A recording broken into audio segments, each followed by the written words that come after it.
32-ish, 34-ish. That one misses down and away to Lewis. It's 1-0. There's 2 outs in the inning. Scoreless ball game here in the first between the Bearcats and the Page County Panthers. Page County only 1 loss this year. There's a kick and fire. This one down and away, 2-0 to Lewis. This team, again, has won 24 straight. Last year they made it to the state semifinals, lost to Goochland. They got revenge on them yesterday. Blanked them, 5-0. Colors a lot like Patrick Henry, my alma mater, light blue and navy. As here's a 2-0. This one grounded towards second. Hammer fields on a high hop, throws across in time for out number 3 of the inning. Goes 4-3 on the putout. Cats get a runner on but can't do anything with it. No runs, no hits, no errors, and 1 left on base as we head to the bottom of the first inning. Still scoreless here in Radford. You're not wired to have a response to this sound. You're neutral to it, and you can hear it repeatedly without feeling anything. But when we introduce a new stimulus, Save the Food, we've achieved pulling a natural or inborn response from you. Save the Food, because 40% of all food in the US never gets eaten. Save the food. Cook it, store it, share it. Just don't waste it. For tips and recipes, visit SaveTheFood.com. Brought to you by NRDC and the Ad Council. Follow Bearcat Radio on Twitter with the handle @VHS Bearcat Radio and on Facebook by searching Bearcat Radio for the upcoming broadcast schedule and shows on the flagship stream of Virginia High School Athletics. You know what really gets a party started? Indoor baseball. Yeah, just find a broom or a pool cue, and you can use like anything as a ball. Cans, bottles, shoes. Hey, bro, toss me that avocado. Most party fouls are pretty dumb, but if you decide to drink and drive underage, you could lose your license and your freedom. Underage drinking and driving, the ultimate party foul. Learn more at ultimatepartyfoul.org. Brought to you by the National Highway Traffic Safety Administration and the Ad Council. Welcome back to Bearcat Radio as we head to the bottom of the first inning. Let's go through the starting lineup for the Page County Panthers. Freddie Stidham will lead it off, followed by T.R. Williams, then Tristan Eppert, Tristan Gordon in the 4 spot, and then Jacob Day. Josh Good, Nate Lucas, Chase Combs, and Noah Hammer round out the order for the Page County Panthers. As we head to the bottom of the first inning, Jordan Dixon on the mound. Pitched in the state quarterfinal for the Cats against Appomattox County. Won a complete game, gave up 3 hits, 1 run. As this one misses up and in, 83 showing on the pitch speed board up there. Struck out 10 against Appomattox and walked 1 in that state quarterfinal. So you got him for today. That one misses high at 82, and it's 2-0 to the leadoff man Stidham. Leadoff walk for the Cats in the first inning as well. It'll be interesting here. I mean, you have a freshman on the other side. You got a junior right now, and see who's going to have the first inning jitters here. 2-0, corner called strike, and it's 2-1. That's a generous call after unable to find the zone in the first 2 pitches. That one off the plate a bit, but got the call on it. 2-1 on the way. This one a late swing on an 82-mile-per-hour fastball, and it's 2-2. So Dixon quickly gets the count back to even. And just like Virginia High, the pitcher batting in the 2 spot as T.R. Williams waits in the on-deck circle. 2-2 down and away, and it'll go to a full count. I mean, that was the pitch that he got for a strike a few pitches ago. Yeah, a little lower that time, so called a ball, and it's 3-2 to the leadoff man here in the bottom of the first. Wind and fire. This one reached for and fouled straight back and out of play. Got a feeling both these teams kind of trying to feel each other out the first couple of innings. But we'll see if somebody can take the momentum early. 3-2 on the way. Misses outside, ball 4, and Stidham is on at first base with a leadoff walk. See if they can have any better luck than the Cats did with their leadoff walk. We'll see how aggressive they are on the bases. Usually teams are not aggressive as we are on the bases. We'll find out here in a second. Jared Mouse, we'll see if he's going to get tested early behind the plate for the Cats. He has a nice lead. Yeah, big lead over at first by Stidham. Dixon will throw over. Back without a tag is Stidham. Just tuning in, we're in the bottom of the first, still scoreless. Runner at first with nobody out for Page County as pitch is on the way. This one up and away. Almost looked like a pitch out, and it's 1-0. We'll call it a pitch out. Turf at home plate. Once you get about 8 or 9 feet up the line, it turns into real grass, but trying to keep that home plate area all turf. You see a lot of colleges doing that these days. It's a lot of maintenance, the whole field, but especially at home plate. Here's the 0-1-0 outside corner, called strike. That's a good pitch there, 80 knee high on the corner, and it's 1-1. A good crowd traveled from Shenandoah, from Page County, and another good group in orange and black from Bristol here at the ball game. It's a 1-1. They'll throw over to first, back safely is Stidham. It's a very good team offensively. Have 7 hitters hitting over 300, as this one is a jam shot foul down the line, and it moves the count to 1-2 to Williams. I mean, it's interesting to have a freshman pitching this big game, and then you have him batting second in the lineup. Definitely a two-way guy. Here's a 1-2, misses up and away, and it evens the count up to 2-2. We're seeing Dixon miss the strike zone several times here early in the ball game. I'm sure Coach Daniels hoping he can get that rectified. He does a lot better when he gets that first pitch strike across.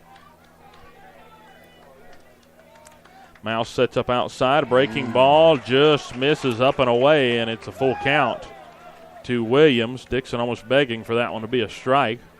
I think that was a good right call. I mean, it looked a little bit high. Looked a little high there. See if they get the runner going. They won't. And this one flies softly towards center. Lathrop coming in, and he'll make the grab for out number 1 of the ball game. Here in the first for the Cats defensively is a lazy fly ball out there. It's gloved by Lathrop. There's 1 out and a runner at first for Tristan Eppard, the shortstop. Eppard, the other pitcher, he got him through yesterday's ball game, that 5-0 win over Goochland. So 1 out in the inning, double play depth for the Cats as the pitch is on the way. This one a fastball right down the middle, actually a changeup that time from Dixon. Good pitch, 73 miles an hour, and it's 0-1. He releases it just like a fastball. Pretty deceptive as they'll throw over. Stedham back safely at first. Virginia High trying to win their 3rd state championship in 5 years. Very impressive that they've been able to do that. You know, it seems like it's been a while, but 14 and 15, and then 2-year hiatus. Runner goes. This one fouled back, and it's 0-2. And that just shows where this program is. When you don't make the state championship for 2 years, and it feels like it's been a while. I mean, that's, the success that Coach Daniels had with these different teams. Just like you said, not to be around for 2 years, it seemed like it's been forever. I mean, it speaks volumes to the success they've had in this program. Back in it here, though, in the state title game as it counts 0-2 to Eppard. Pitch on the way. Inside fastball, fouled off. And he'll live to see another pitch. Mouse had a chance to squeeze that one, but came out of his glove, and still 1-2. Seen a couple of starts ago. Jordan really got hit around by Wise Central in that region quarterfinal. This one fouled off, actually semifinal that was. But he settled down nicely against Appomattox after giving up a run in the first. Still a 1-2 count as that one's fouled off. Just a junior, too, on the mound for the Cats. Had the senior yesterday, Griffith. 1-2 on the way. This one up and in, 84 for a ball. 2-2. That'll wake you up near around the chest, chin area. You know what? In these games, do what you got to do. Stick your elbow out there. Take one. Take one for the team. 2-2. They'll throw back over. Lewis applies the tag, but he's back safely. Really working Stidham over at first.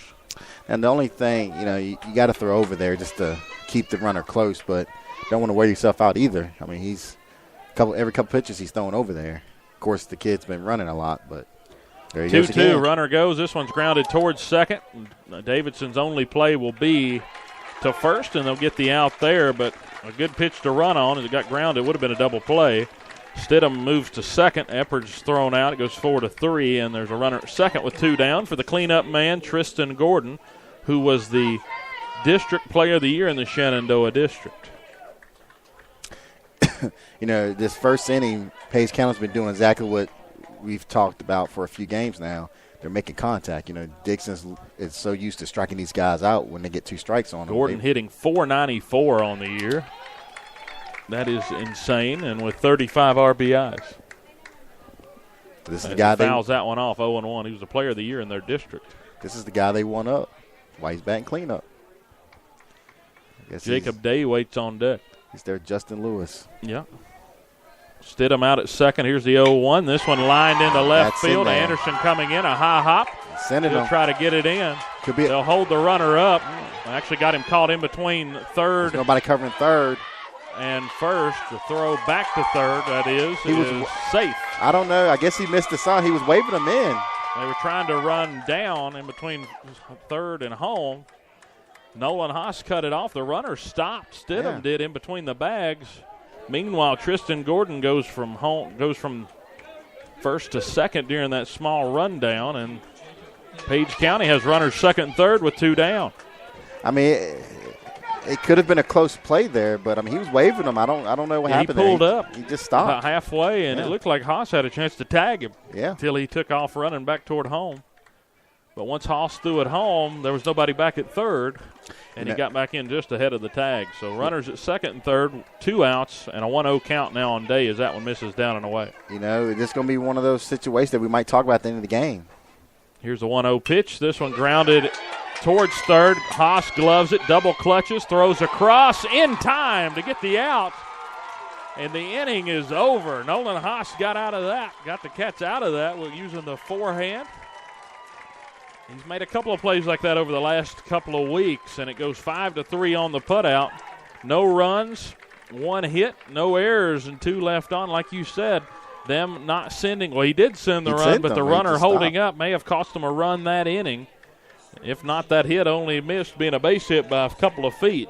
And here's the thing, can you think the last time that we've played from behind? It's been extremely rare that we've had to play from behind. So then, do we get tight? We'll have to wait another inning as we head to the second inning. Still scoreless here in the state championship from Radford. When is the best time to talk to your family about staying in touch during a disaster? When floodwaters reach your door? When wildfires are engulfing the edge of your neighborhood? Or an earthquake is destroying buildings? Or is the best time perhaps today? During a disaster, you may not be able to stay in touch with your family or friends as easily as you think. Go to readyvirginia.gov and make your emergency plan today. Don't wait. Communicate. Brought to you by Ready Virginia, FEMA, and the Ad Council. Thanks for listening to tonight's game on Bearcat Radio. Remember that after the final whistle, all games are available for replay at Spreaker.com/Bearcat Radio. Hi, I'm Dustin Lynch. You don't have to listen to country music to know that life can be full of drama. Some of it you just can't control, like your girlfriend running out on you with your best friend. Welcome back to Bearcat Radio as we head into the top of the second inning. Scoreless. Cats looking for their first hit of the afternoon. They'll have 5, 6, and 7. It'll be Anderson, Haas, and Mouse for the Bearcats. And right behind us, we got Richlands facing off for the state championship. So we've got 2 Southwest District teams playing within a few feet of each other. Who are they playing? I'm not sure who they're playing, but they're playing for a state title. I know that much. Wind and fire from Williams, and this one up and in with a fastball at 79. We got 2 pretty quick throwing guys on the mound as that one is a 1-0 count. We saw Dixon reach back and hit 83, 84 a couple of times that first inning as Williams works the off speed inside for a swing through strike. It's 1-1. It was a little high there, but Anderson wanted to offer. Field's not in as good a shape as we had at Calfee Park. Some holes on the infield in the grass. This one fouled back late on that one, in on the hands. And it's 1-2 to Anderson. We talked about the trouble that the Cats have had with lefties this year. There's one lefty that everybody had trouble with, the Buchanan kid from Lebanon. No hit the Cats early in Southwest District play. I mean, he's impressive. 1-2, outside corner, dropped in the zone for strike 3. Called strike 3 on Anderson, and there's one out here in the second inning. Like I said, I mean, that kid, the kid from Lebanon is good. This kid looked just as good as he does, if not better. Yeah, he can put it anywhere.